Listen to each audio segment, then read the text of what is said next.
Hey, everybody, welcome to this episode of the Disc Golf Answer Man. All right, next one comes from Daniel. Hey, Disc Golf Answer Man, how's it going? Daniel here. Had a question about thumb placement. Watching the Las Vegas Challenge this weekend on YouTube, and I just noticed a lot of the pros' thumb placements were deeper on the flight plate than I usually put my placement. And I started playing around with it more, and really burying my hand on the disc, and I felt I was getting more power. I was playing a lot of wind today, just like they were playing this weekend, and but just kind of noticing a lot of the power I was getting out of my shots. Just haven't really felt that out of my hand for a while now, and I'm just wondering how important is it? How important is that thumb position? Just let me know. Let me know what you think about that. What you, Eric, and Robert do for your thumb placement. Where do you put your thumb? And really, how crucial is that thumb placement? Just let me know. Thanks for your show, guys. I love it, and thank you very much. Talk to you guys soon. All right, can I start with this one? You can. So there are generally two styles that I see in backhand form from the top level professionals. This is something I'm still sort of researching. I haven't fully fleshed out the idea enough to make a video on it. But the people with longer arms, your Simon, Eagle, even Ricky, they will grab the disc with their thumb further in, and the disc will sit almost a little bit more nose up because of that in their hand. But their pull is lower. Their pull is almost down by their stomach. It's a little bit higher than that, but they're pulling it and they're whipping their arm, and they'll actually reach back across their body.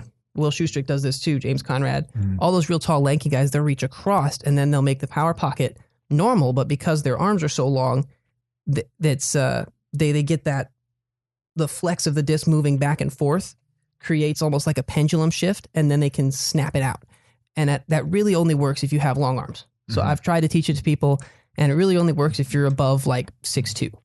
So for most of us, how tall are you? This is 5'10". 5'10". Just not close. Oh, me too, dude. Missed it by that much. So close. Anyway, so the people with shorter arms are going to be Paul McBeth, Bradley Williams. How tall is Brad? Brad's about 6 foot, 6'1". Okay. But he's not 6'2". He's not a giant. Yeah. No. Or the smaller frame guys are going to throw with a wide rail, which is where you make the same sort of pendulum shift, but the other direction. So you start with it wide and then you swing it in close and throw it wide. So that's why they put their hands further. They put their thumb further out, so it helps the disc be more nose down because they're pulling it higher. They don't have long enough arms to pull it as low as before. This is if you're not throwing super far, don't try it. I know this is more of a beginner focused show. I wouldn't recommend anyone trying it. Just pull straight, because everyone can pull straight no matter your body type, and you can throw 450 pulling straight. But once you've hit that and you're looking for the next step to get to 500, 550, that's when you want to start looking into the deep reach back or the wide rail. And when he's talking about thumb placement too, probably a good place to start is where you're almost pinching between your index and your thumb. For sure. It'll be like the knuckle of your thumb, but that's about where I grab the disc.